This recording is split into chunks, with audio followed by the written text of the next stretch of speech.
नमस्कार।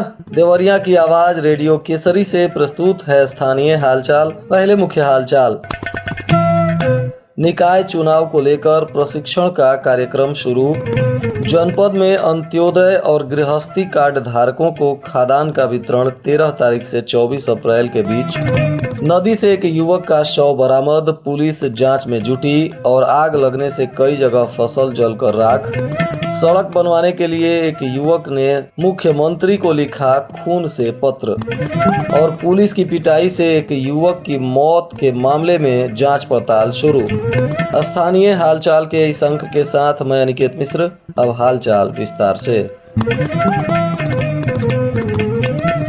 नगर निकाय चुनाव को लेकर डिस्ट्रिक्ट मास्टर ट्रेनर तथा 50 मास्टर ट्रेनर को तकनीकी, सैद्धांतिक और प्रशिक्षण इत्यादि दिया गया है। प्रशिक्षण में शशांक शेखर प्रवक्ता और district master trainer Nishesh Kumar Gupta और बेसिक शिक्षा ज्ञानेश यादव सहित कई पदाधिकारी मौजूद रहे और सभी लोगों को प्रशिक्षण दिया गया ताकि चुनाव कार्यों में पारदर्शिता के साथ चुनाव को कैसे संपन्न कराया जा सके, इसकी बारीकी से ट्रेनिंग इन लोगों के द्वारा और भी कर्मियों को दी जा सके।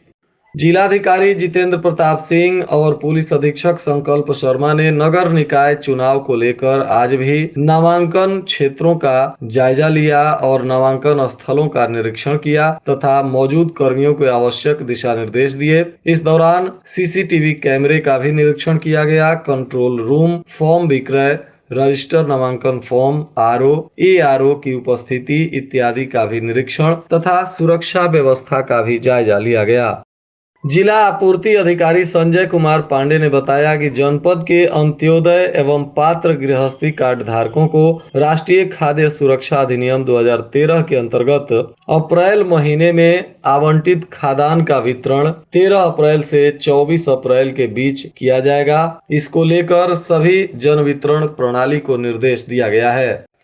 मदनपुर थाना क्षेत्र के कुसमहा गांव का रहने वाला अर्जुन, जो चोकट का 46 वर्षीय पुत्र है, वह घर से ससुराल जाने के लिए निकला था, परंतु ससुराल भी नहीं पहुंचा और घर भी नहीं पहुंचा। जिसके बाद लोग उसकी तलाश करने लगे तो उसका कहीं पता नहीं चल पा रहा था, उसका मोबाइल भी नहीं लग रहा था। इसी दौरान लावारिश हालत में उसकी मोटरसाइकिल एक जगह पर मिली, जिसके बाद पुलिस ने जांच पड़ताल शुरू किया तो मंगलवार की सुबह गौरा कटैलवा मुक्ति धाम पर नदी के किनारे उसका शव पानी में तैरता हुआ दिखा। जिसके बाद लोगों ने इसकी जानकारी पुलिस को दी तो मौके पर पहुंची पुलिस ने शव को कब्जे में लेकर जांच पड़ताल शुरू कर दिया है। वहीं घटना के बाद परिजनों का रो रो कर बुरा हाल हो गया है। मृतक का भाई भीम प्रसाद ने शव की पहचान की और उन्होंने बताया कि वह उसके बड़े भाई अर्जुन हैं। फिलहाल पुलिस इस मामले की तफ्तीश कर रही है।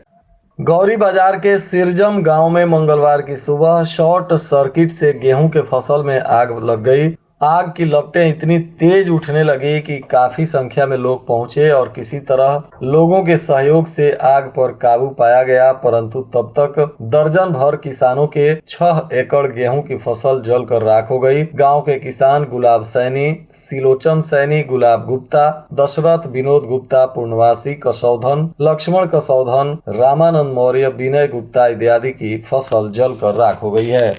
सड़क बनवाने के लिए एक युवक ने अपने खून से मुख्यमंत्री को संबोधित करते हुए एक पत्र लिखा है। यह पत्र सोशल मीडिया पर भी खूब वायरल हो रहा है। पत्र लोगों के बीच चर्चा का विषय बना हुआ है। पत्र में युवक ने देवरिया पकड़ी बराव मार्ग की जर्जर हालत के बारे में लिखा है और जल्दी से सड़क बनवाने की अपील भी की है। युवक इस सड़क को लेकर 12 दिन धरने पर भी बैठा था और जिलाधिकारी के आश्वासन के बाद भी सड़क पर कोई काम शुरू नहीं हुआ, जिसके बाद अब वह अपने खून से पत्र लिखकर मुख्यमंत्री को भेजा है। बताया जा रहा है कि जिन्होंने यह खून से लिखा हुआ पत्र भेजा है वह सुरौली थाना क्षेत्र के परसिया गांव के रहने वाले अमरजीत शुक्ला हैं, जो पेशे से GST के अधिवक्ता हैं। उन्होंने ही खून से मुख्यमंत्री को यह पत्र लिखकर सड़क बनाने की मांग की है। राष्ट्रीय मानवाधिकार आयोग नई दिल्ली ने रामपुर कारखाना पुलिस की पिटाई से एक युवक की मौत के मामले की जांच का आदेश दिया है। 6 साल पहले हुई इस घटना में मजिस्ट्रेट और सीबीसीआईडी की जांच में पुलिस कस्टडी में मौत की पुष्टि हुई थी। आयोग ने प्रदेश सरकार को मृतक के परिजनों को अंतरिम क्षतिपूर्ति के रूप में 7.5 लाख रुपए देने का भी आदेश दिया है। बताते चले कि बिहार प्रांत के गोपालगंज के विजयपुर थाना क्षेत्र के करमचार गांव का रहने वाला जय प्रकाश तिवारी शहर के भीखमपुर रोड स्थित काली मंदिर के समीप मकान बनवाकर परिवार के साथ रहता था। उनका बेटा विकास तिवारी 23 जुलाई 2017 को अपने दोस्तों के साथ गांव जाने के लिए निकला था। इसी बीच रामपुर कारखाना की पुलिस ने महुआ पाटन घाट पर चारों दोस्तों को हिरासत में ले लिया और अगले दिन सुबह विकास तिवारी का शव सदर कोतवाली क्षेत्र के बैकुंठपुर नदी के किनारे से मिला था। इसी मामले में मानवाधिकार आयोग ने संज्ञान लेकर जांच करने का निर्देश दिया है। मृतक के पिता जयप्रकाश तिवारी ने रामपुर कारखाना थाने में तैनात 2 सिपाहियों समेत अज्ञात लोगों के विरुद्ध तहरीर दी थी, लेकिन पुलिस ने दबाव बनाकर अज्ञात लोगों के विरुद्ध मुकदमा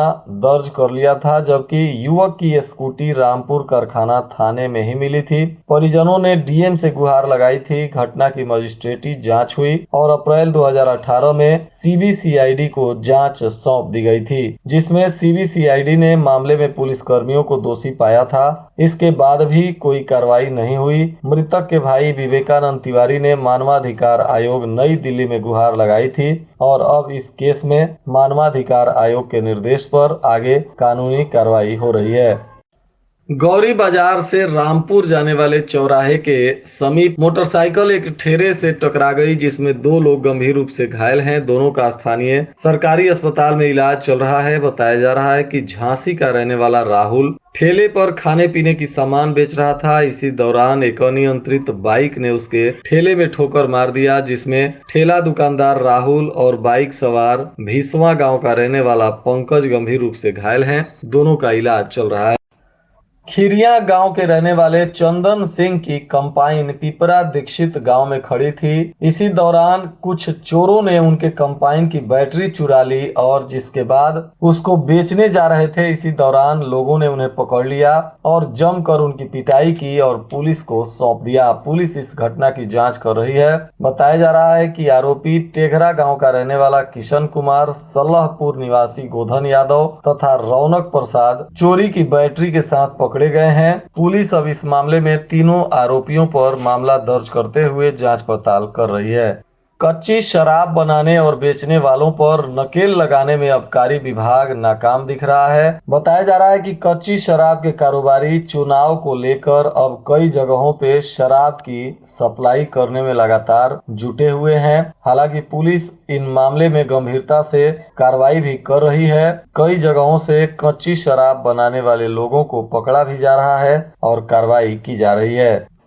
कोरोना मरीजों की बढ़ती हुई संख्या को देखते हुए शासन के निर्देश पर मंगलवार को जिले के 5 अस्पतालों के कोविड वार्ड में मॉक ड्रिल किया गया। इसमें ऑक्सीजन प्लांट, ऑक्सीजन कंसंट्रेटर तथा मानव संसाधन के क्रियाशीलता की परख की गई। इसके लिए अस्पतालों को तैयार किया गया। वहीं प्रमुख सचिव ने सोमवार की दोपहर में भी सभी सीएमओ और नोडल अधिकारियों के साथ वीडियो कॉन्फ्रेंसिंग के माध्यम से बैठक करते हुए आवश्यक दिशा निर्देश भी दिया था।